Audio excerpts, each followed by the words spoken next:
Good evening, everyone. Welcome. My name is Andrew Westover. I'm the Eleanor McDonald Storza Director of Education here at the High Museum of Art. Thank you for joining us. You may have noticed that there are yellow letters that are going to be projected on the screen behind me shortly. These letters, which may or may not appear, we'll see, if they do come along, are a live captioning service. A person in another room is listening to the sound of the microphone and will transcribe the words into text. Potentially. And if they don't show up, we won't have to worry about them at all. A bit about tonight's program. This program is in conjunction with our current exhibitions Bruce Onobrakpeya, The Mask and the Cross, which was organized by the High Museum of Art, and Ancient Nubia, Art of the 25th Dynasty, which was organized by the MFA Boston. The exhibitions were made possible by funding from our exhibition series donors, Delta Airlines Incorporated, ACT Foundation Incorporated, the William N. Banks Jr., Cousins Foundation, Burton M. Gold, Sarah and Jim Kennedy, Harry Norman Realtors, Wish Foundation, and Benefactor Exhibition Series supporters Robin and Hilton Howell. I want to thank High Museum members who are in attendance. Your support is invaluable and fuels our mission. And if you are not yet a member of the museum or need to renew, please visit high.org at the end of this program. I'd also like to thank High Museum staffers, Aaron Dougherty and John Voorhees, and the full High team for their essential support making this program happen. And now, I'll turn this program over to Lauren Tate Baeza, the High's Fred and Rita Richman Curator of African Art, who will frame this evening's conversation and introduce our honored guests.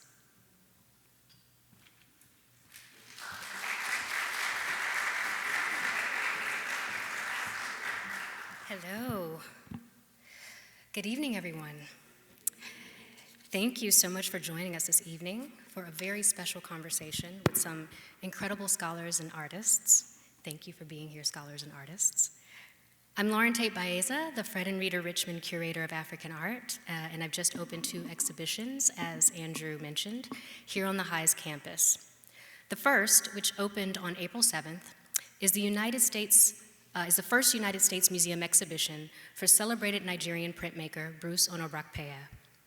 The exhibition is not a survey of his accomplished career over 6 decades, but is rather a close study of works commissioned by Catholic missionaries in the late 60s, who compensated emerging Nigerian artists of the time, many who would go on to enjoy fame as Bruce has, to apply their skills and West African cultural aesthetic towards the end of communicating the stories of Jesus Christ and the disciples.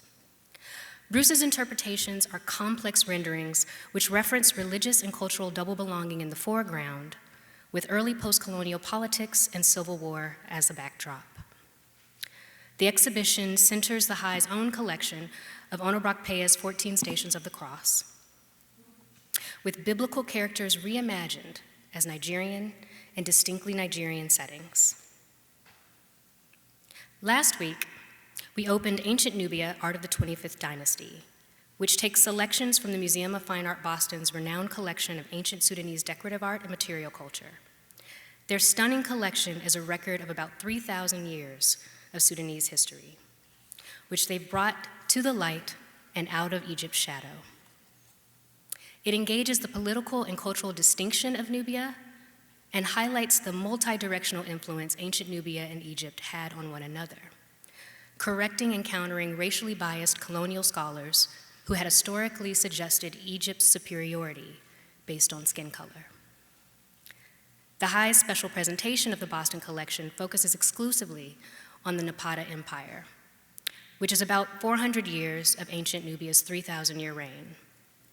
And the objects on display, largely from tombs and burial sites, helps us not only understand how Nubians lived, but importantly, how they were spiritually organized and their understandings of the non-material world and afterlife.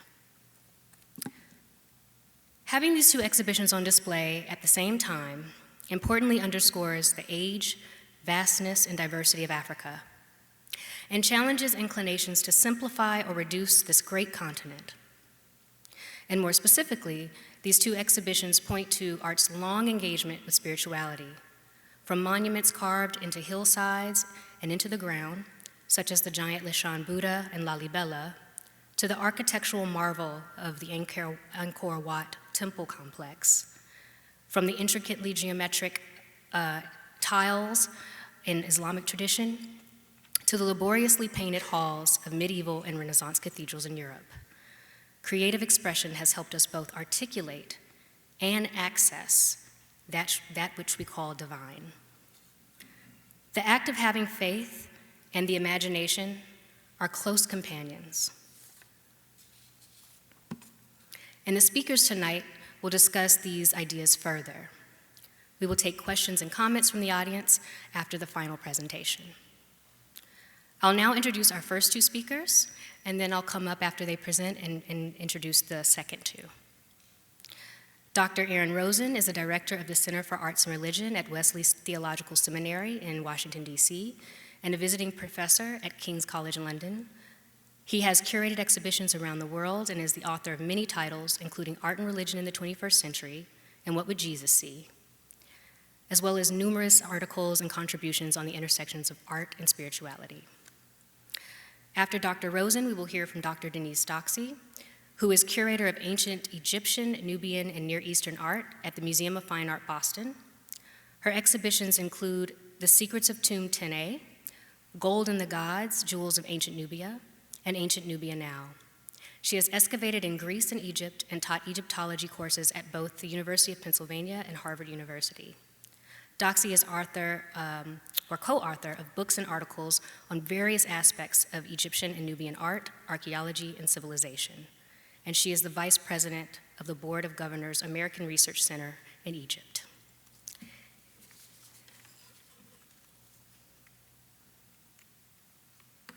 Welcome, Dr. Rosen.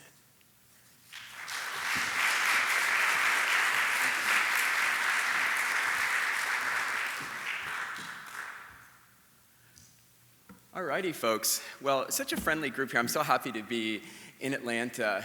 And I'll try not to pay too much attention to the closed captioning. I'm kind of seduced by it, what kind of poetry it's creating. So I had a couple ideas about what I wanted to talk about. And at first I thought I would egotistically talk about what I thought I got right in my book, Art and Religion in the 21st Century. And then I thought it would be a better idea to talk about what I think I got wrong and messed up and how I would change that. And so I wanted to focus on a book that I wrote in 2015 and called Art and Religion in the 21st Century.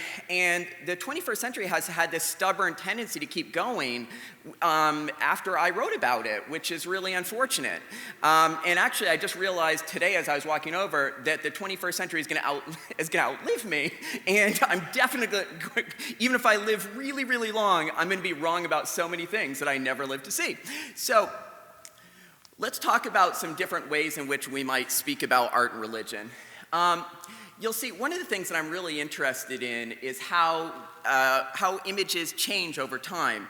And I'm often fond of saying to my students that the art of the past was a contemporary art of its time, and that, of course, one of the other sides of that is that we make the older art of the past, here, this masterpiece by Caravaggio, we make it new through the eyes of new artists. So we continually revisit and reconfigure what we understand to be the canon. Now, there's a couple different canons, if not more. There's the art historical canon, and there's the religious one. And I think those toggle together in really interesting ways. And frankly, both are worthy of some pretty significant revision and critique.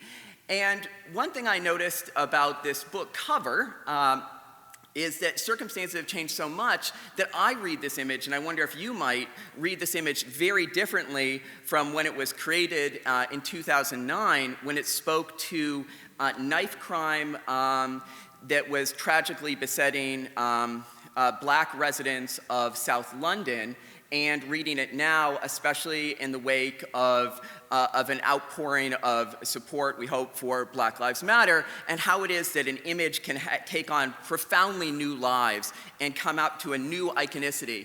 And I think even the same thing about this other image, which is yet another iteration of the Caravaggio by Elizabeth Olsen Wallen.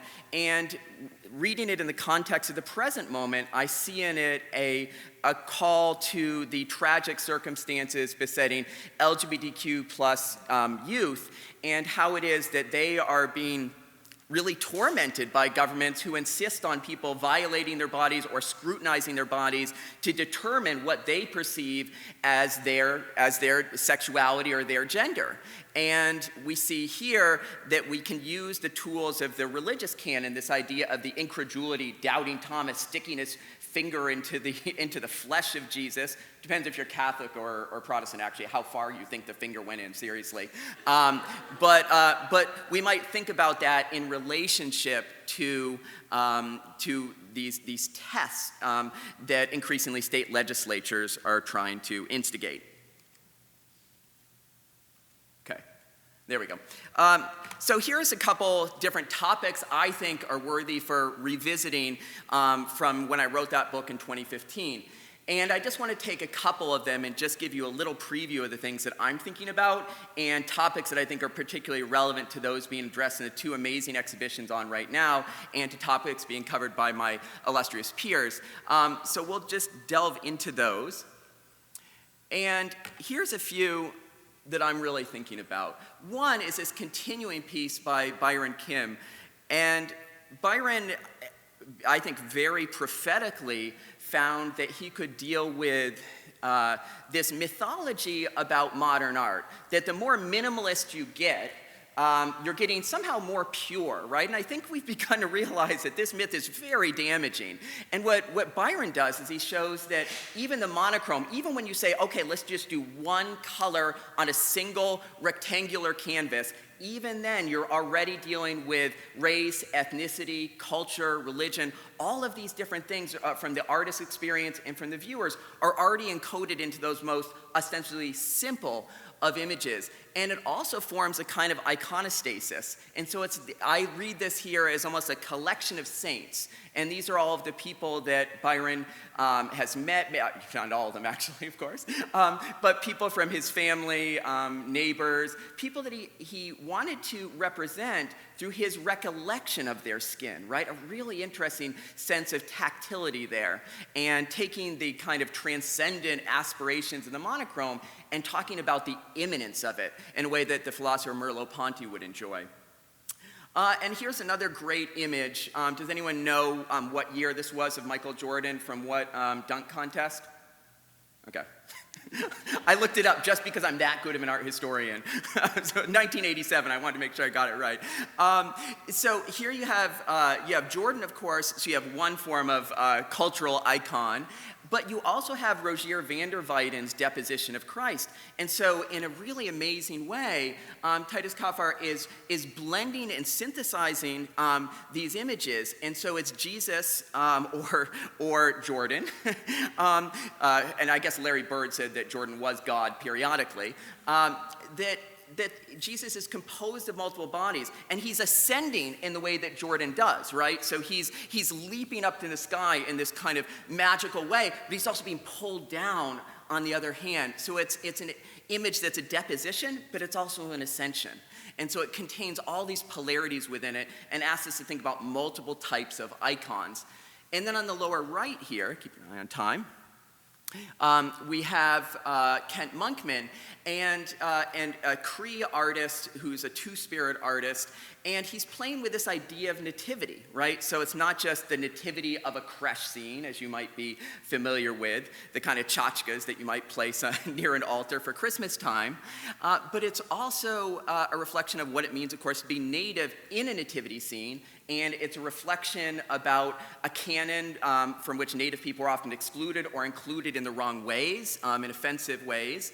And thinking about what is oftentimes seen in this kind of cloying, twee way, oh, they were too poor, so they couldn't be in the inn, and they needed this little manger, oh, this is really cute. But it's a story of economic exclusion, right? Who gets to stay where, and in what vulnerable positions, especially if people are pregnant, something we know that we need to think more about in the American healthcare system.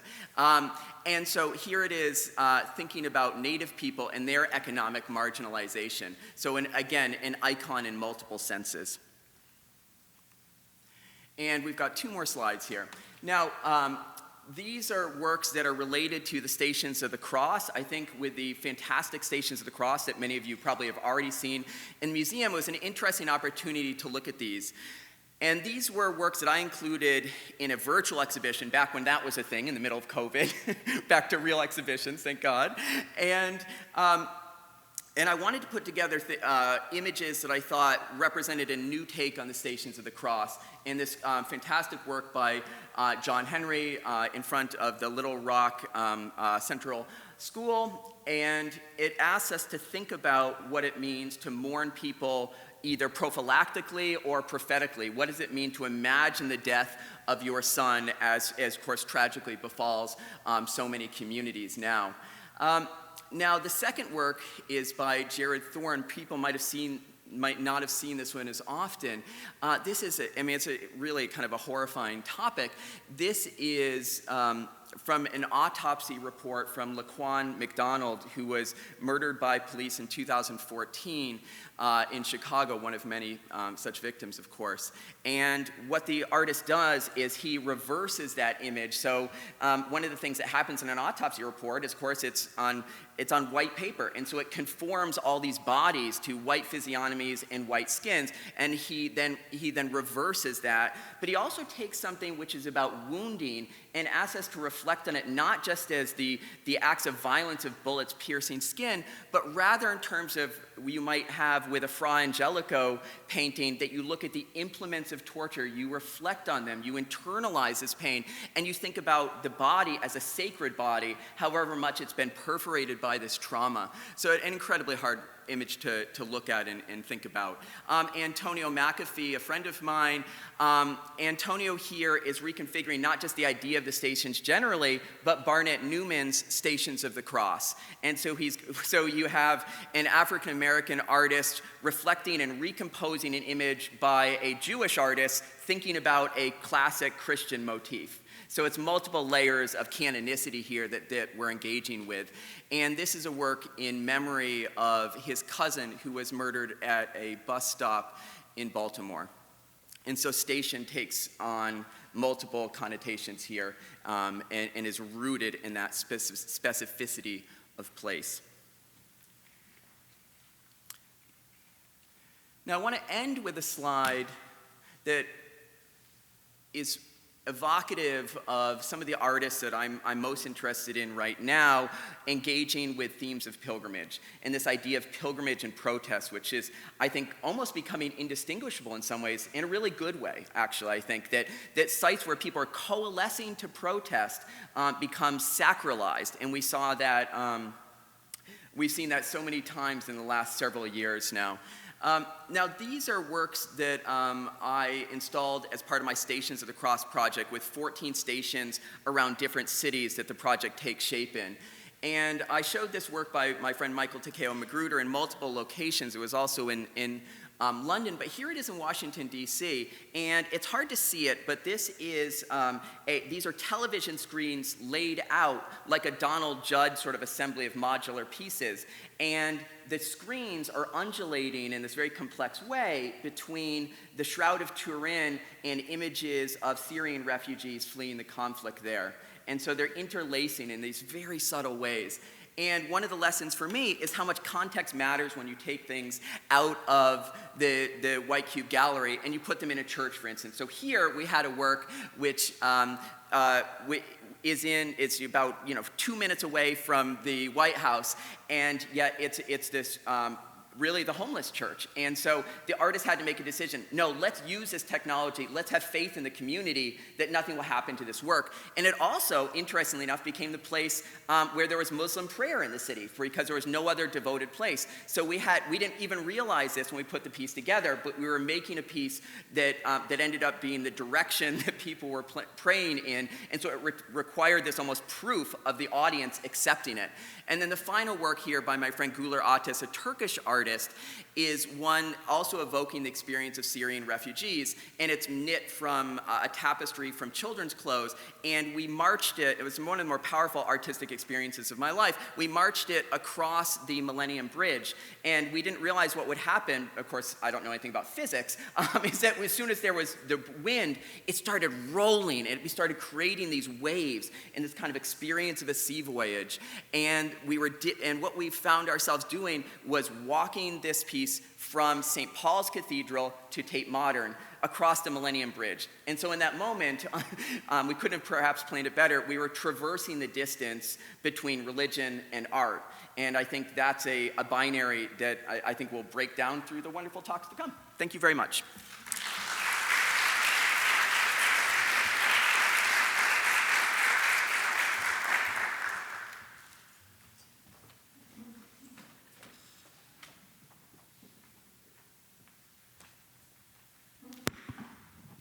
Well, that was a tough act to follow.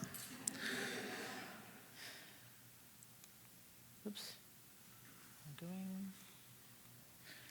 Well, I'm a little bit of an outlier here today because unlike most of the presenters, I will not be talking about contemporary art, but rather I will be trying to insert myself into the brains of artists who lived thousands of years ago and thousands of miles away. So I feel a little bit like Star Wars, a long time ago in a galaxy far, far away. So you don't really have to believe anything I say because I don't think anybody can insert themselves into the brain of someone who died 2,000 years ago. But what I want to talk about is a very small aspect of the religion of ancient Nubia, particularly Napata, which is the focus of the show that's here right now.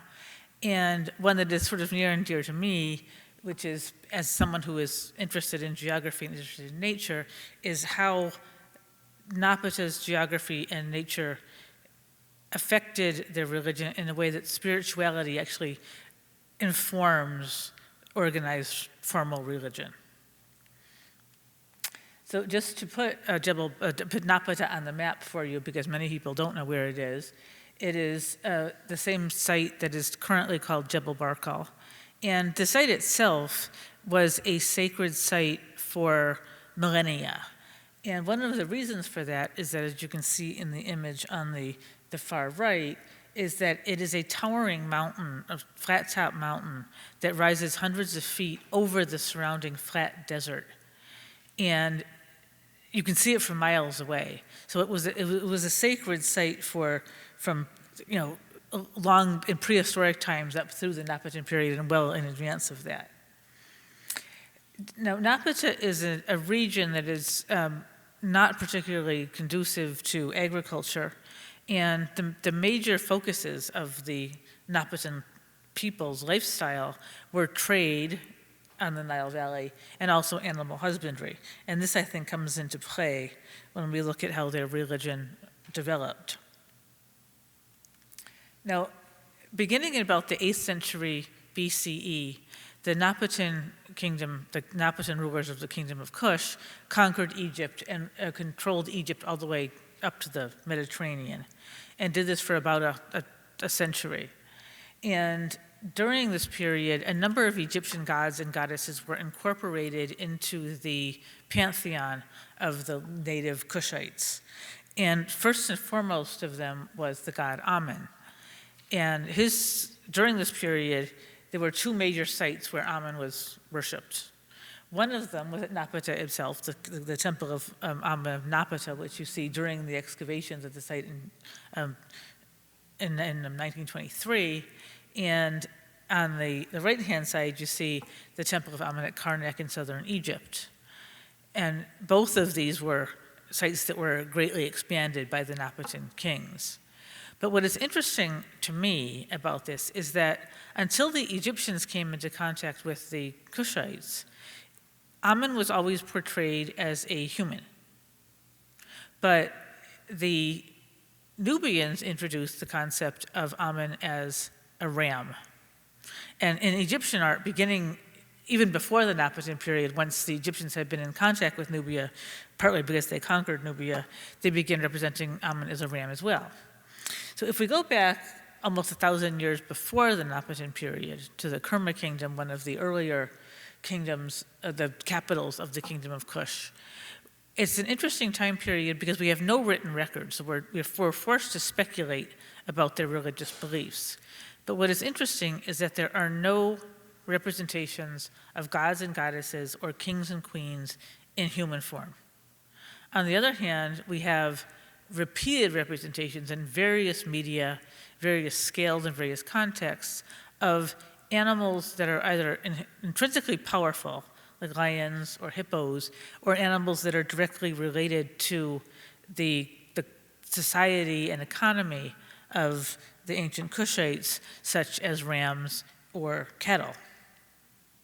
And I think this is why Amen-Ra became so much of a focus in the Kushite period, was because he hearkened back to a much earlier deity, that the name of which we don't know because we don't have written records.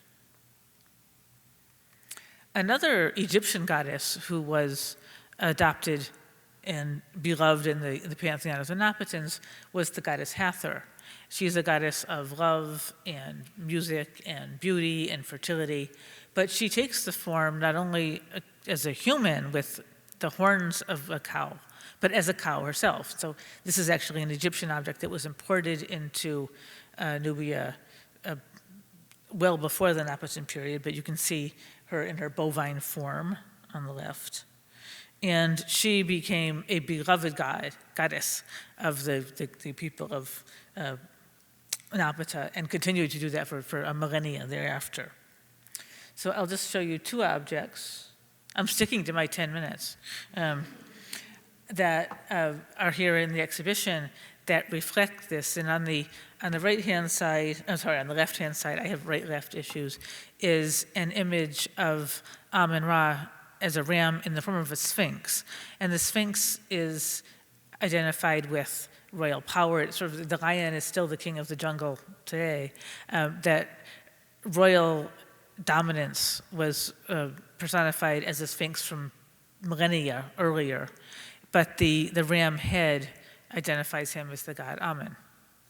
On the right is one of my favorite objects in the exhibition, which is an image of the goddess Hathor atop a crystal amulet that has a tube in the middle that would have held prayers for possibly fertility, we don't know.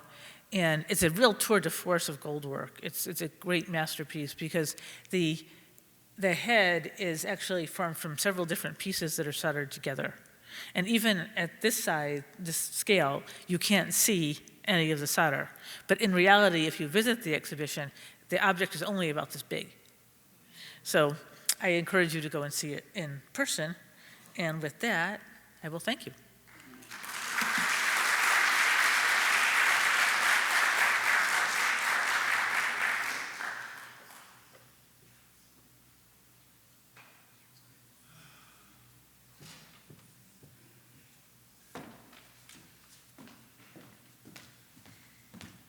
Thank you so much. Can we give a round of applause again to Dr. Rosen and Dr. Doxey? I'm going to introduce, as promised, our next two presenters, starting with Ayana V. Jackson. Ayana is a photographer based in Brooklyn, New York, and Johannesburg, South Africa. She uses archival impulses to assess the impact of the colonial gaze on the history of photography. In her practice, she deconstructs 19th and early 20th century portraiture to question photography's authenticity and its role in perpetuating stratified identities. Her work is in the collections of the Studio Museum in Harlem, the Newark Museum of Art, and the Museum of Photography, Contemporary Photography, among others. In April of this year, her first major exhibition, From the Deep in the Wake of Drexcia opened at the National Museum of African Art, Smithsonian Institution, where it will be on through April 2024. Ayana will be followed by Dr. Arturo Lindsay. Lindsay is an artist, cultural investigator, and educator, and mentor to very, very many, who holds many distinguished positions throughout his career, including the distinguished chair at Colgate University and as a distinguished visiting professor at Davidson College. Lindsay is Professor Emeritus and former chair of the Department of Art and Art History at Spelman College. And he will close out our presentation portion of the evening. Without further ado, Ayana.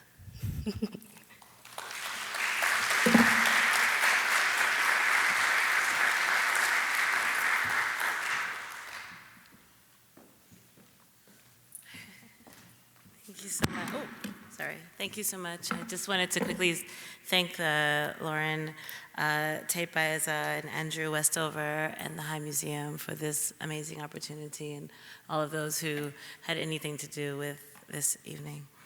Okay, start. I guess I'll begin with just as a background, From the Deep in the Wake of Drexcia is an exhibition that I created with Karen Milbourne at the Smithsonian National Museum of African Art. It began with a research fellowship that I did with looking at the archives.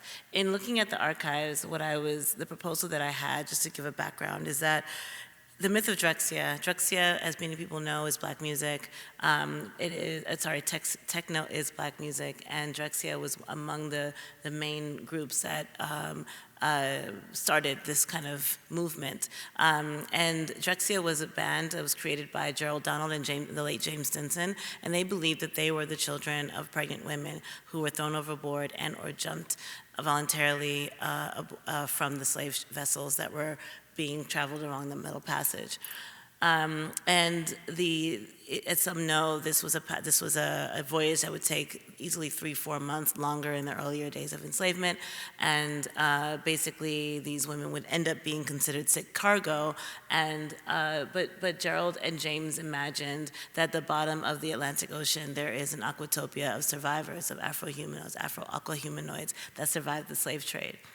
And that was something that the first time that I heard about this via the late, great Greg Tate and my best friend Ingrid Lafleur, who's from Detroit, it hit me in the gut. And just this idea of just the tragedy of that voyage, but then of that violence of being overthrown, but then from there, the idea of deliverance and of imagination. So what I thought about in thinking with listening to my colleagues that preceded me, we talk about reimagining, right? And so for me, I was like, okay, well, we know that this happened. So how exactly were these babies able to be born while their mothers were dead or dying? And I had the thought that perhaps the Mami Watas that could have carried with them, that from the countries that they hailed from, might have become the midwives of these women. And so I began to think about, who would the Mami Watas have been if they were coming from Congo, if they were coming from the Congo Kingdom, a place like Angola, if they were coming from Senegal, if they were coming from the Gulf of Guinea, if they were coming from, these areas. And so essentially, I decided to kind of go to these places. So the work that you're looking at right now was created by my collaborator Mwambi Wasaki, who's from Angola. With each of the designers I decided to collaborate with, I asked them about their relationship to water-based spiritualities. Anyone that lives on the coast, whether you're in Ireland or Brazil or anywhere in the world, people who live by the coast tend to have a respect for the sea and also an embodiment of the sea. And I thought that it was interesting to kind of remember that. So I asked, well, what do you know? And we talked about this particular work. This was not particularly to Kianda, but we talked about a particular water spirit from that space. And from there, I was like, oh, okay, so now if their being had been at the bottom of the ocean, how would they actually honor their midwife? And the idea in this case was to consider stolen artifacts. So Drexciya, if I bounce back to Drexciya as a band and the mythos that they had, they also believed that they were the Bermuda Triangle. They have songs like Cruise Ship Killers, where they're taking down the objects of the wealth that was built on the back of with their blood and on their backs. So the thought was that, well, perhaps a Drexciyan might, gather stolen artworks, like the Kuba artworks that were eventually, for many years, the Kuba protected their gates and their space and their artifacts, but eventually it was opened up, and then they became objects that found themselves in museums. So perhaps a Drexonian would use that. This is another work that was created by Rama Jau. So as I mentioned, after the fellowship, I went to Senegal and I asked, I asked Rama what was her relationship to the Mamiwatas, and this actually is based on an Egungun, which is more from Nigeria, and but just for the sake of saying so, which each of the artists, I actually did ask their own stories. So this is not a costume that she created out of her specificity of water spirit relationships, but in this case, we thought about the Egunguns and this idea that, in certain societies, people will pass a textile, to a person in the community, and then that textile would become this whirling kind of masquerade. I'm very interested in revisiting African spiritualities wherever they exist, because I believe, as a person who kind of grew up in a community that felt that everything from Santeria to Lukumi to Vundun to Condomblé and all the manifestations that my neighbors, frankly, as a person in New Jersey growing up in the 80s, their spiritualities were very much demonized in favor of Christianity, but there was so much to kind of engage with in that space, and I kind of felt like, if I'm made to study Greek mythology, if I'm made to study Roman mythology, if I'm, in Catholic school learning Latin in order to be able to understand, all of these from Poseidon to Neptune to whomever, then why can't I engage with Olokun? Why can't I engage with Yamanya? Why can't I engage with Oshun, right? So for me, this project was very much about kind of diving deep and thinking through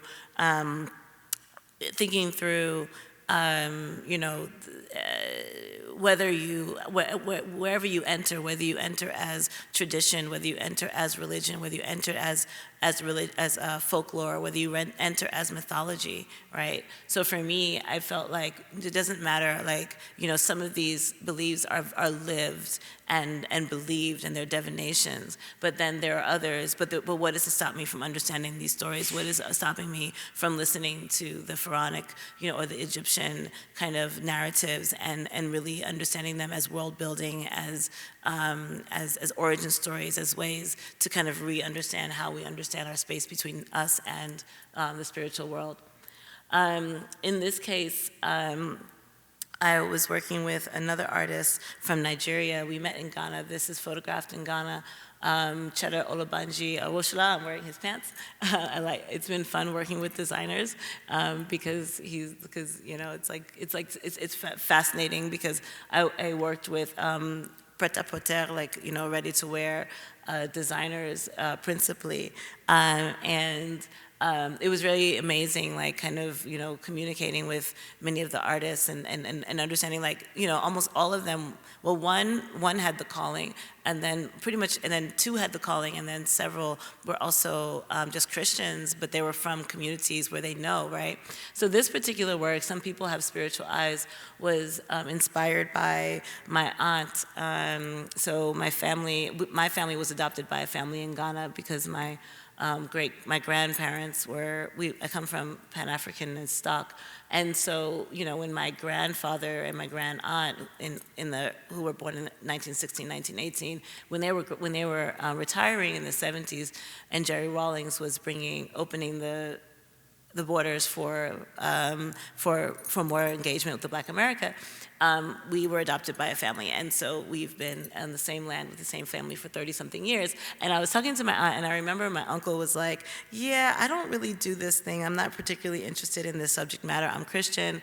But then his sister was like, well, look, I don't know whether to believe or not believe, but there are people that believe that when the fishermen go out at night, way out deep, into the ocean, they're not actually fishing, they're trading with a society in the sea. And I was like, ooh, my ears perked up because of the project.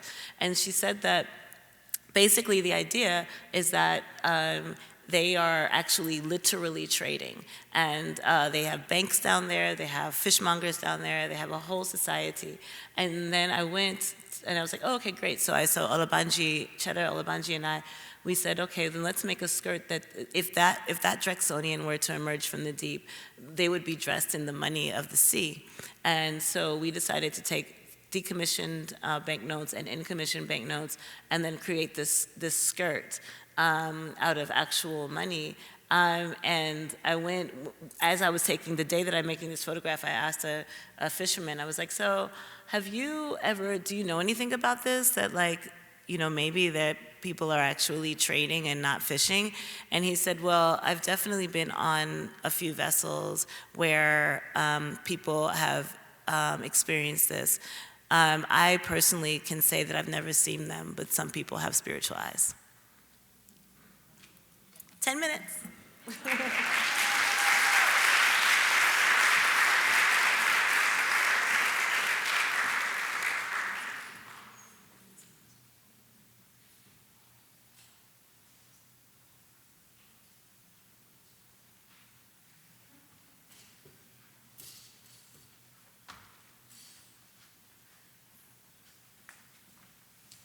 Buenas noches, familia.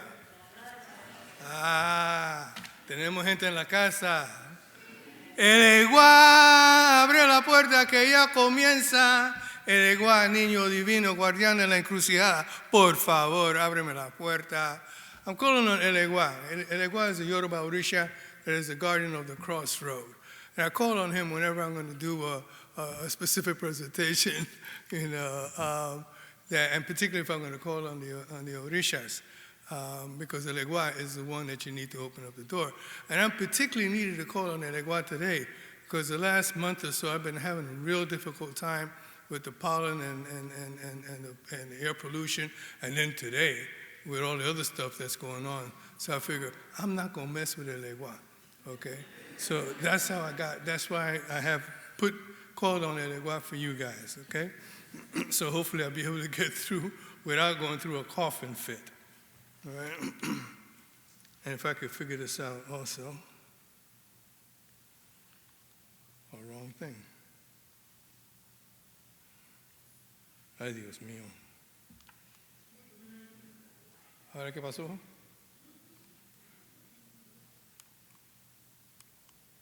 Oh, going the wrong direction. There you go. Okay. I want my images to have power, to be magic. So said Ana Mendieta. With this statement, I should also say to you guys, the last thing you want to do is give a retired college professor a mic, an audience with a locked door, and because, he's going to go on forever and ever and ever. So what I did, especially since you told us 10 minutes, and I didn't want to mess with Lauren because she might beat me up, So I wrote my talk, okay? So bear with me. But definitely in the Q&A, I'll be more relaxed, okay? Okay. With this statement, Cuban-born artist Ana Mendieta put into words the hopes and dreams of many young artists coming of age in New York City's art world in the 1980s. Anna's statement resonated loudly with Afro-descendant artists whose racial and cultural identities were forming the Black arts movement, as well as the civil and human rights movements that were being fought on the streets, and in the courtrooms a decade or two earlier.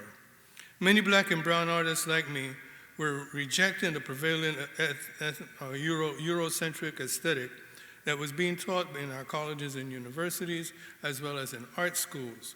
We felt that it was not speaking directly to our communities. And so like, when we were talking, you were talking about minimalism, you showed some minimalism, it was kind of hard to identify with any of that stuff, coming through as a young artist. And so what we were doing was taking a look at new directions in which to go. And Anna called it out right. It's about having some magic, it's about having some power, okay? Like traditional African artists, we wanted our images to embrace the Afro-descendant community. So we turned to the enchanting world of our African predecessors whose images were magical and powerful. Personally, I began exploring the mysteries of Santeria in my work, primarily because it was close to me. When I needed spiritual healing, I did not have to go to Africa. All I had to do was to go to the Drummers Circle in Marcus Garvey Park in Harlem. Anybody here that's been to the Drummers Circle? Yeah, there you go. All right. I'll do that in the wintertime. I'll do that in the summer. But in the winter, I would head uptown to the Bronx or Spanish Harlem for a bembe, a toque de tambor, or any other Santeria celebration at a friend's home. Bottom line, I used to say I didn't have to get on the plane. I get on the elevator and go downstairs down to the basement because sure enough, there'll be a bembe going on, okay? Santeria is a Yoruba religion born on the American continent to enslaved Africans who preserved it with different names in places such as Cuba, Brazil, Trinidad and Tobago, Grenada, Barbados, Haiti, and Venezuela. It is now grown in Panama and other parts of Latin America, Europe, and the United States, where their devotees have migrated. In the spirit of mestizaje cultural, cultural mixing, I began mixing elements of then burgeoning women's movement, environmental art, Pan-Africanism, earthworks, performance art, and conceptual art in my work. It was like a cauldron at that time, of all kinds of exciting ideas, and styles. The questions surrounding Mendieta's brutal death gave me pause. I needed time to mourn her passing. I felt that an injustice had been done, and I needed to respond. A visit to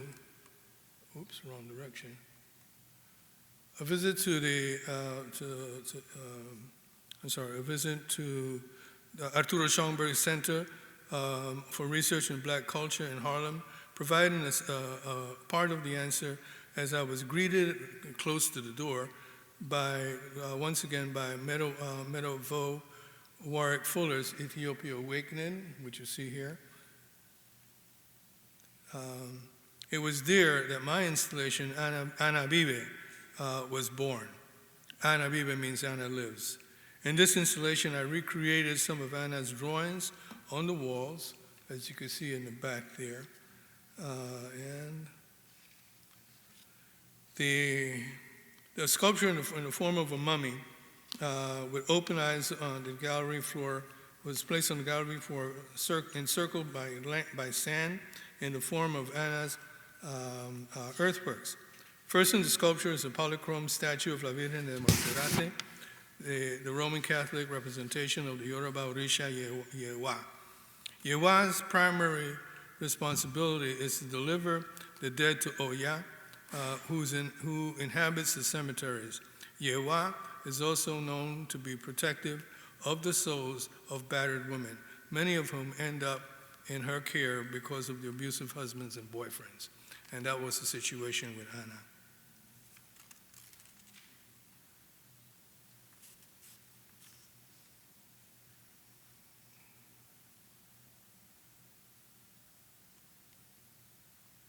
Oh, wait a minute, this went all the way to the bottom. I'm sorry, folks. I thought I was being cute. I put a video in here. Can somebody help me get this daggone video going?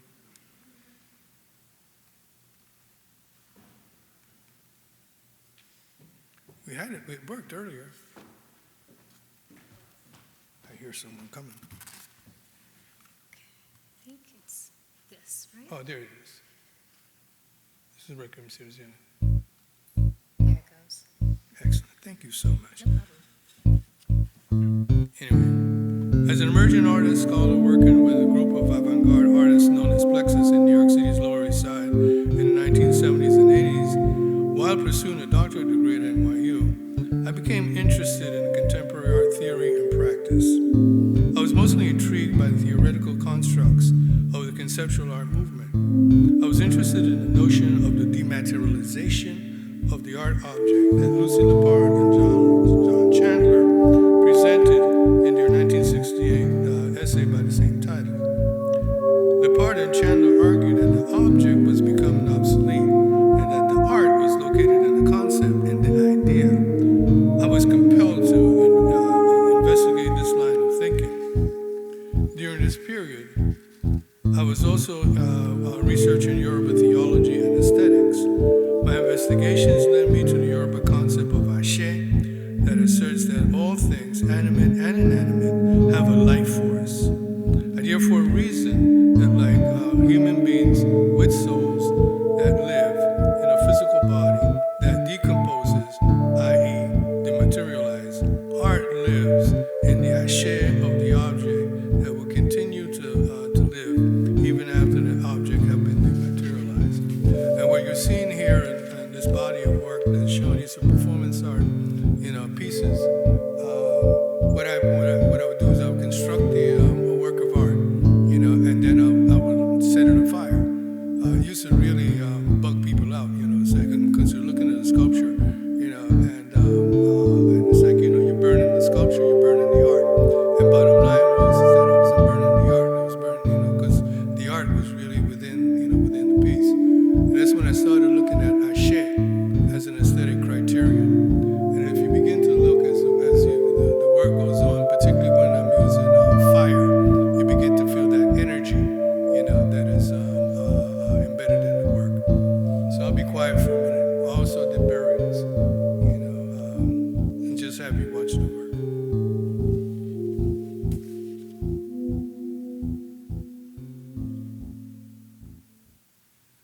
Good. The last two images. The last two images are, I'm also a painter, and these last two images are part of a series that I started working on. And the same thing, is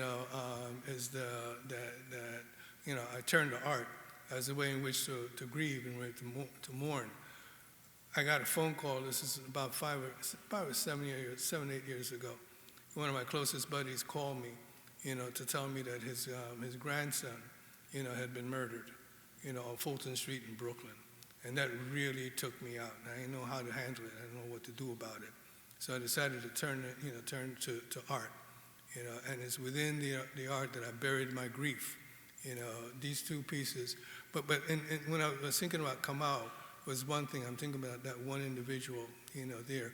I didn't want the last memory, the last thought of Kamau being shot on Fulton Street in Brooklyn, okay? So what I started thinking about is, where is that, going back to the earlier work, where is that ashe, where is that life force, that has, moved out of the body. The body was dematerialized, right?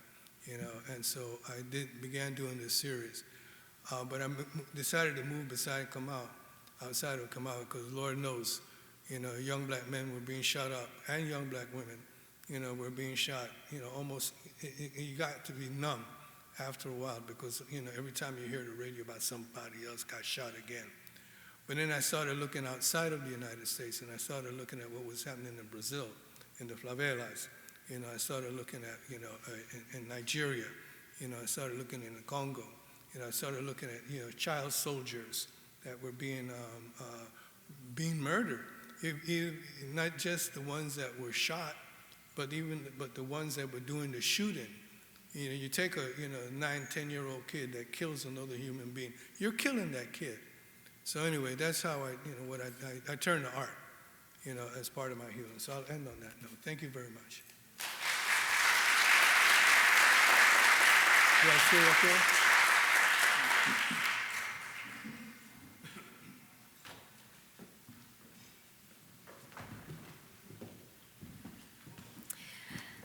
Let's give a round of applause to our last two speakers.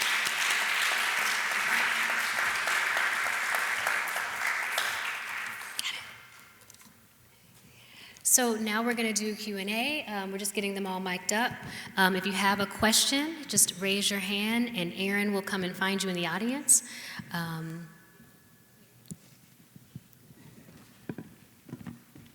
Okay, we're all set?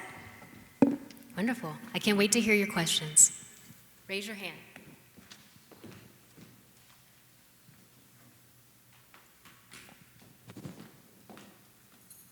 You guys answered all the questions.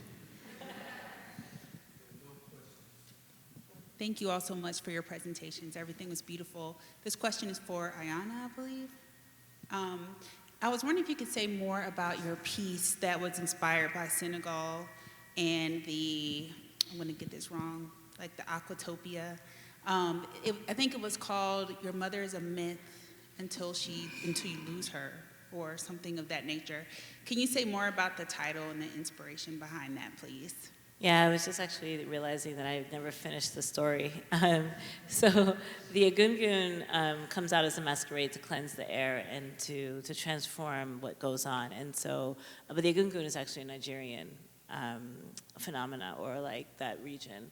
But it happened to be that the designer that I was working with is from Senegal. And the idea for that work was that, what if we had an Egungun for the sea? Right. So what happens is, like, as I mentioned, these like pieces of fabric from elders, from people who have transitioned, to go on to a garment, and then it comes out at different periods of time, a burial, any reason, and so I thought, but it cleanses the air, it whirls around, it whips itself around, it whips and it whips and it whips and it stirs things up. And so what if we had one to deal with the bottom of the ocean, where at least 2 million people perished, that didn't quite make it, of the 2 million of the 11.5 million that like did the voyage. So what would it mean to do that? But the title is called "It Is Only When You Lose Your Mother That She Becomes Myth." It's taken from Saidiya Hartman's book, Lose Your Mother. And I felt like that was a kind of interesting way, because of course we lose all kinds of people in our communities. People transition, but there's this thing of like detachment. So, again, I think about African spiritualities. I'm Catholic, or I was Christian Catholic before I had a choice, raised like between Catholicism and Protestantism, and then deterred from, with the exception of music and culture, I was deterred from engaging with African spiritualities. So then there's this hunger, right, to actually kind of want. So when you lose something, you might find yourself, well, at least my interpretation of Hartman's thought was that, when you lose something, the distance, it becomes myth, right? It becomes larger than life. It becomes something that you attach to and that you hold on to. And I felt that was quite fascinating, or quite poignant, right? When you think about the fact that we also lost actual mothers, right?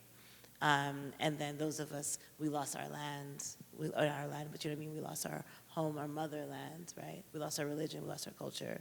So now it's so important to us that we're grasping onto it with everything we have.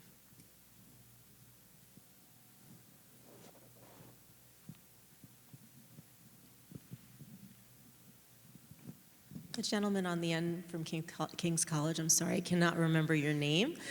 Aaron. So what was interesting to me is that when you were presenting some of the pieces some of the exhibitions that you curated, like the one in the museum, for instance, it really feels to me like, because when I think of a curator, I think of a curator in a museum. I don't necessarily think of a curator outside of the museum. And so I wanted to know, how much collaboration did you do with the artist in terms of like maybe where to place that piece? Like, did you see the piece and then say, you know what, I think it's going to be more powerful if we place it in a church? Or, you know, the thing that you did on the bridge going from going from the church to the Tate, was that your idea to present it that way, and did you level it up, or was that the idea of the artist? Well, I have my books to satisfy my ego, and so when I'm a curator, I really see myself as in service of the artist and trying to realize their vision. That's much more important to me than anything else. But one of the interesting things is that you find yourself in trialogue when you try to put things in religious spaces. And one thing I find is actually it's the aspiration for so many artists is to actually be in a religious space. It'd be interesting to hear your thoughts on this. But one of the things is, even if artists are excited, they love the idea that someone might encounter their work devotionally, that it might mean something to them in a very deep way because something else is being asked of the viewer, that kind of, they're being schooled by the ideas that they might approach something reverently, they might touch it in a different way, they might engage it physically in a different way. So the very things that you don't do in museums, you could do in a religious space, and it'd be a good thing, right? But one thing that they're often not ready for is the discussions that are practical but also very theological, so you end up liaising a lot with a church, and I'm an agnostic Jew married to an Episcopal priest, so I kind of go back and forth in different communities. But that you go and you'll say, okay, well, this is an Orthodox Christian space, so in that case, we can only approach, or things can only be seen from this distance, right? Or there's certain conventions of touching. Or if you're in a Jewish space, there's places now that are museums, but also synagogues, and they'll kind of go back and forth in these identities. So the conventions of looking and appreciating the work will change based on the time. Or like that work of art in Epiphany Church, is that we had to decide, should people be able to approach? And one of the important things was a discussion with the priest is that it's an altar we want people to be able to approach as part of our theology, that people can circumambulate. And so the work of art should in some ways be adaptive and work around the religious structures and the religious ecologies of that space. So that's why I say, you have to be really humble to curate in those spaces, because you're creating for active communities who expect it to, they don't expect it to say, the church to stop being a church and be a museum for 4 hours and then go back to being a church. It's always a church, and the art is integrated within that. But did you push the artist to place the art in that kind of environment? Like, did you see it in a studio and say, you know what, I think that you can push this further by taking it into another space, and this is my idea, and then you kind of discuss that with them and see how that feels? Yeah, absolutely, and I find that to be one of the more interesting dynamics that happens, and you get really surprised. So I'll have a vision that I think something would work really well, like placing an entirely nude, wafer-thin, Eucharistically symbolic image of Christ by a gay sculptor, and then think, this would look really good in the chapel in the Tower of London, and then the beefeaters will say, I don't love walking in and seeing Jesus' penis right in this line of sight. That's not how I want to encounter the fullness of the personhood of Christ, right? And so you can also make tiny mistakes in that way, or you can make productive ones. The artist then said, well, let me talk to them. And so these kind of grizzled veterans of the beefeaters, he charmed the pants off of them, as it were, and they realized that actually they're really okay with that work because they love the craftsmanship of it. So different things happen in those spaces, for sure. But I love to push people into new situations. Thank you.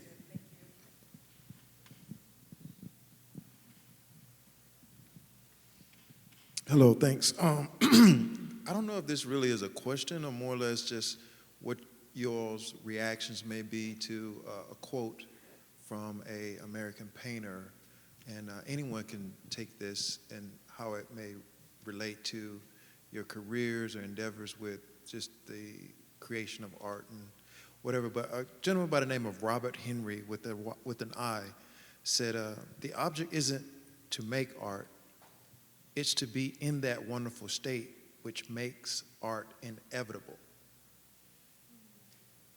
Could any of y'all maybe how that might resonate with any of you? I can say that resonates definitely with me, because one thing that I know, like, and this, it just so happens that this particular body of work deals with spiritualities, right? But I guess I'm always dealing with ancestral, you know, which always kind of, you know, intertwines with spirituality, right?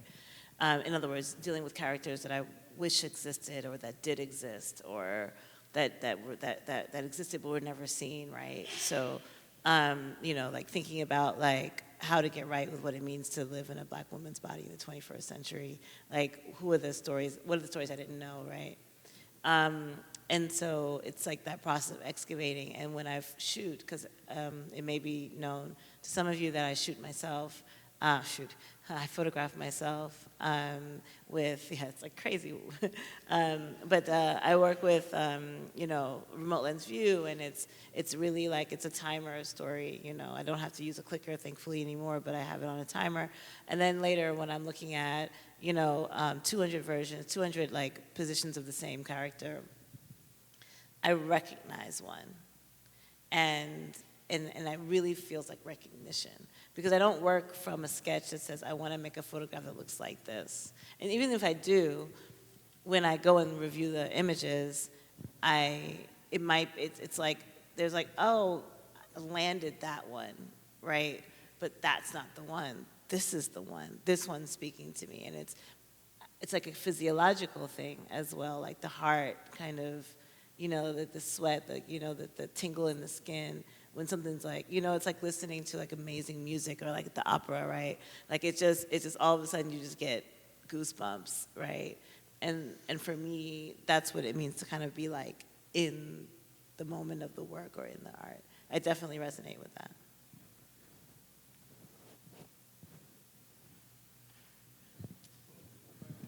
Say something on that.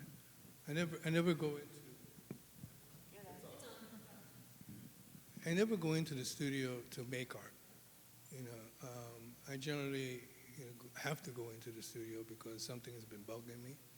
You know, and I go in there to try to figure out how to respond to what's happening. So, like I was saying, you know, when I talk about when Kamal was murdered, you know, I was mourning. You know, and you know, by going into the studio and painting first, you know, and drawing and sketching and writing up ideas. Because actually the first project I did, you know, is now, I was teaching at Spelman, right? Now Spelman is a premier, you know, institution. And I came in, I was distraught right after, you know, Kamal's murder. And I said to my students, you know, I was teaching contemporary art, new genre art forms, okay? So you could do anything, installations, whatever. And so I told the students what was bugging me and what I was going to go in my studio to work on. And I then just sort of casually ask, how many of you, you know someone that was murdered, you know, black on black crime, right? Young. Everybody threw their hands up in my classroom and said, my God, you know. And then I began going around the different, you know, colleagues and going into their classrooms and asking the same questions. Now, if the creme de la creme institutions, you know, that you have here, black institutions here in Atlanta, you know, if these young people are experiencing, you know, these kinds of murders, you know, at the hands of people that look like them, you know, Madonna, you know, we're talking about serious-ass problems, you know. So anyway, we decided to do a collective project, you know, where we would make each individual student had something that they had not really gotten off their chest, you know. They'll make a quilt, you know, then we had an exhibition of quilts, you know, and it was a way in which it was therapy, you know. It was a way in which that these students could believe themselves, you know. But once that semester was over, you know, I continued to work, you know. It's the stuff that was driving me. But after a while, I had to stop, you know, because it literally was draining me. It was absolutely draining me, and it still is, you know, like everyone else. I mean, we walk around with PSD, what is it called, PTSD, you know. We're living in a war zone, and our police are looking more and more like, soldiers, in the military, with super weapons. But I think it's the artists, artists are often referred to or thought of, as the canaries in the mine. When the artists are responding, because of a level of sensitivity, damn, the society better pay attention. So anyway, I don't know, I sort of go around, that's why I tell you, don't give a college professor, retired college professor, the damn mic, So I'll end on that. There's another question. Hi. I got here a little late, so I only caught the last two presentations, which I'm very grateful for. But I guess this question or prompt is geared towards Miss Ayana.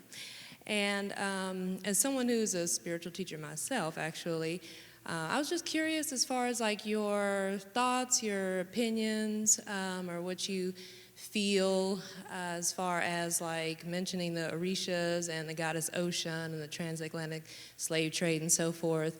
I'm familiar about women jumping overboard or being tossed overboard and so forth and losing our mother's land and things like that. What is your perspective on like it being called the ocean? The element of water, is represents feminine energy and motherhood, the womb space, and so for those women to be either tossed or voluntarily, volunteer themselves to die overboard and so forth. Then also how, I guess, to me, it's coincidental that during hurricane season, it seems to just all hit the slave ports, the areas in the Caribbean and the Southeast and in the Gulf that were the main slave trade ports and so forth. What is your perspective maybe on all that?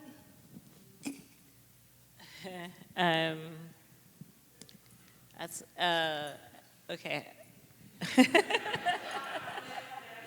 No, it's just more trying to think of like what of the many perspectives, one of the many things I'm thinking about, or I guess the first thing that comes to mind with your question is that firstly I do think that I dive, right, scuba diver, and it's a for me, the sea is a womb, right? To be protected and to be, cared for, and everything in the sea or any body of water, right, and something that I see sometimes when I go down is like, reefs that have been bleached, right? Which means that the temperature of the sea, even 1 or 2 degrees, can destroy whole life forms, right? I think about 2 million souls, at least, just in the trail of the transatlantic slave trade. So forget all the other, not voluntary, modern day enslavement, voluntary migration for economic reasons that ends up perishing.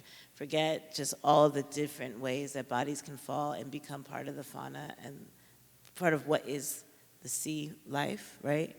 That is now becoming the air that we breathe, right? So, to me, what it makes me think about is like 2 things. One is like, what are we doing to our mother, right? As careless cousins on land. There are works in the exhibition that are made out of plastics. There are works out of exhibition that are made out of flip-flops that, could have been discarded at a beach. And then what does that mean? And then I do think about how angry she might be, right? And so,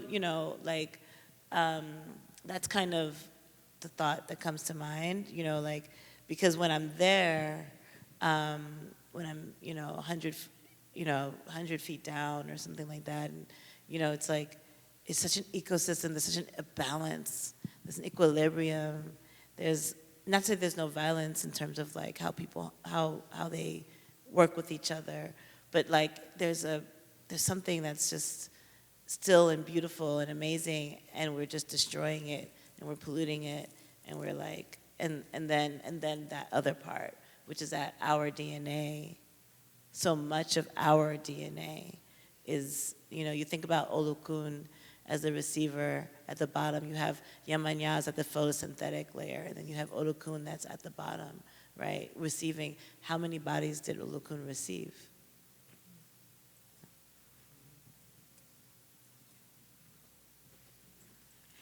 I have a question for the Egyptologist Doxy, Denise Doxy. Is that? All right, here. Looking at the art of the Egyptians, it's like 2,500 or 3,000 years ago. Can you look at it as just as art and without the gods and the mythology and just from the artist's perspective, you speak to how the work was created in a thought, because there was no written history, and this is just from a perspective. So like 2,500 years from now, when we look at Brother Arturo's work, when we look at it, the art, separated from the artist and separated from the theology, can you look at the art separated from its religion and see it for just its artwork, being so closely,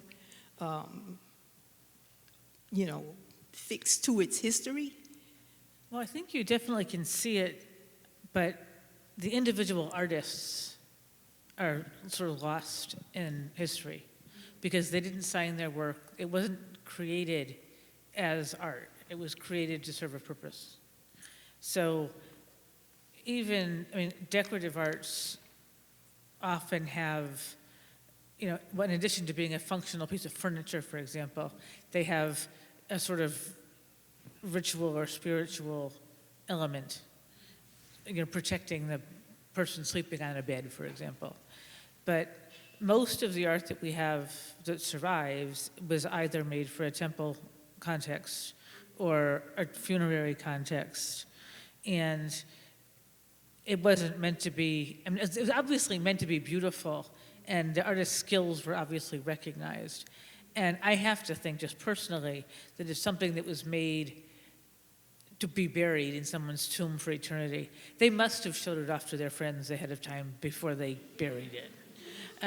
But unfortunately, the artists themselves, their agency is sort of lost in the fog of history because they didn't sign their work. Very, very few artists' names are known. So we don't have the artist's perspective, which is unfortunate.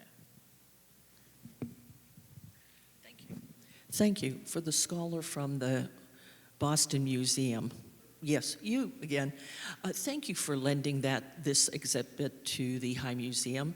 I have found that when I was a regular docent teaching school groups, kids were very surprised at how much there was in Africa. And I think as a country, the United States knows very little about Africa, which is, as I'm learning more about it, is astonishing to me because, of course, I had a Eurocentric training through school. And it's just wonderful to see that people think of ancient things in Africa as Egypt. It's like the be-all and the end-all. And then when you see that there were other kingdoms and other peoples, and especially when I went and saw the exhibit the other day, I was so stunned, and it really caused me a whole new train of thought of interest about trade. And all the trade that went on at that time, which we don't know very much about, well, here in America, okay, if you're not a scholar. We think 1492 was a great deal coming across, okay? Well, if they were going to Afghanistan to get lapis lazuli, that's a lot farther than 1492. There's a whole story there that is so rich, and I'm glad that we have it to tell. So just thanks. You're welcome. Of course, they may not necessarily have gone all the way. I mean, there might have been several steps along the way from Afghanistan too, but it is remarkable. I mean, I think that these places were they seem very remote now, but they were much more cosmopolitan in antiquity. And some of these places that seem kind of remote in the middle of Sudan now were places where, these naturally dry riverbeds, wadis, came together and become an easy route to the Nile, so that people from Central Africa, from Western Africa, from the Red Sea could all converge on the Nile Valley and trade goods that were then going up via Egypt to Greece and Rome and the Mediterranean. And they were not really remote at all. I mean, they were remote, but they weren't what we think of as sort of a backwater. They were very much in the center of major trade routes. Hi, this question is for Ayanna. Right here. I really enjoyed your discussion of Drexciya. I'm originally from Detroit and grew up with a strong presence of house music and just that type of music. And because I also grew up, sort of traditional Christian, as well as going to Catholic school, I never really considered the spirituality of the making of house music until recently, until I started to really explore African spirituality and listen to music differently and look at art differently. And so my question is, can you share a little bit more about Drexciya and perhaps any sort of spiritual elements that they intentionally put in house music that pulls from African culture, the drum? Like when I listen to it now, I hear African sounds so clearly, but I'm just curious to know if there's anything documented about that part of their music that you're aware of. Well, full disclosure, I'm not a scholar of Drexciya. And that's partially just because I'm not, but also because James and Gerald did a lot of, that work of being kind of cryptic. They didn't perform, they performed in masks. They didn't perform very much, and when they did, they disguised themselves. And there are interviews and there are ways that they speak about it, but it's funny, like what we're talking about here, it's like, well, where is that thin veil between culture and religion, contemporaneity and tradition? Everything was contemporary at one point, right? We were talking about that earlier, and it's like, the thing is, it's like, so it's hard to kind of really be essentialize. And I think that, like, as a community, as a generation, we're moving against essentializing in general. But what I would say is this, that one thing that I think is interesting, so it's hard to say, like, right, because, like, when you respect and think about and create libations to or incant ancestor, are you being religious, right? Like, it's like, you can do it via a stream of rituals, but then you can also just talk about ancestor, right? And so this is a question better for, I would say, maybe not better for, but I would love to hear how Arturo thinks about this, because for them, they were like, okay, so these babies were able to be born, they could breathe the embryonic fluid of the mother, and then they could therefore be able to breathe seawater, and that, like, it's logical that they could have survived, right? And then they create this whole militarized society at the bottom of the Atlantic Ocean, and they do their thing, they take down the cruise ships in the Bermuda Triangle, they become this militarized force that gets vengeance, and then and apparently at a certain point towards the end of their career, Drexciya's career, they decided that the Drexciyans left the sea and they went to the Star Grava 4. And that when you listen to their music, you're listening to a transmission from the Star Grava 4. Now you start thinking about Sirius B, you start thinking about Mali, you start thinking about Timbuktu, you start thinking about constellations. Is that religion? Is it belief? Is it thought? Is it science? Like, I find that to be a veil that's extremely thin. I think you probably have done enough of that answering, But come back to the original question in terms of art and religion, which that we're dealing with, is that I think that when it comes to religion, when it comes to the deity, any kind of a deity, what I think we do as humans, is we perform at our highest level. Okay, so whether it is a water deity, whether it is a land deity, wind, any of the forces that are there, we perform at our highest levels. The other thing that I think is that, in terms of ancestors, the love that one has for ancestors, we really work hardest, at making those objects, very powerful and very beautiful. So basically, I think that's what, how I would perceive it. The ways in which human beings, respond, to a deity, respond to an ancestor, knowing that, at some point, at least hoping that at some point you're going to be in the realm, of the ancestors. That's about as much as I could add. And then one thing, when you said that, it made me think of a poet whose name I can't remember in this moment, but he said, "You will be someone's ancestor someday." Pray God. We have one more question back here. Put the pressure on me on the last one. There's so many thoughts that pass my mind as I've heard everybody speak. I'm just going to talk as an artist. For once, I won't intellectualize. It's a simple question. Does the modern situation, the way art is set up, and I'm thinking, for instance, in a musical model as well as an artistic model, where the artist was at the service of people that paid for the services and the artist meant nothing. And then suddenly the Renaissance came along and Michelangelo was a wealthy man. Art has evolved into this thing nowadays in the 21st century, or 20s, whatever it is, where there's a lot of pressure on the artist to produce, and the artist to make something that has a point, make something that says something culturally, something that says whatever. I find it's hard enough to just simply create in the first place, let alone have some sort of extra artistic message behind what I'm doing. So I've chosen aesthetics in my work as the path. But how much pressure does this place on the artist? Does that make sense, or what? Did I ask the wrong question? I'm not quite sure. Yeah. The whole idea of art. Sorry about that. The whole idea of art as we perceive it, as we're thinking of it, is very recent. Even the whole idea of signing, a work of art that only takes us back a couple hundred years, maybe a little bit more than that. But you think about the centuries, and frankly, I used to kick around with a bunch of artists, we sitting out when we were starving artists, I still am, but, trying to figure out, how to get, to make some decisions between do you buy bread or do you buy paint? Do you buy a pair of shoes for your kids, or do you buy canvas?